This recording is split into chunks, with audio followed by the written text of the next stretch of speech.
So tell me about this plant. Out of all the plants that I divided in here, which was many, I did the Dieffenbachia. We've got the large one here and the small one. Dieffenbachia is the Latin name, and Dumbcane is the common name. This particular plant is poisonous. It's got an oxalate crystal in the leaves, and I took cuttings off of the small one here. And I took the cuttings over here, and then I went over to the greenhouse, and I was going to propagate them. And I'm in the middle of doing that, and I normally don't work with my gloves on because I like, you know, my hands in the dirt and everything.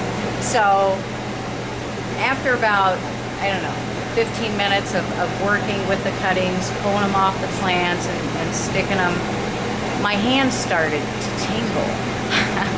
Yeah, this was strange actually. But my hands started tingling, and I just, you know, I kept going for a minute, and then it dawned on me, this plant is poisonous. I knew this from when I took house plants, but I didn't even think about it. So it's like the tingling immediately got to the point where it's like, I gotta go wash my hands real quick.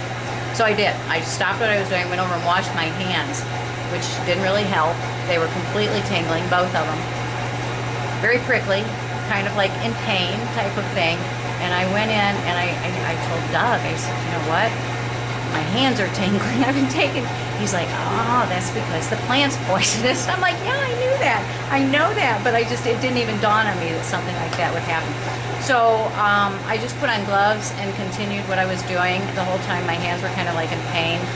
And I was done, you know, with the day and went home, and they pretty much tingled into the night. The left one finally actually stopped shortly before bed.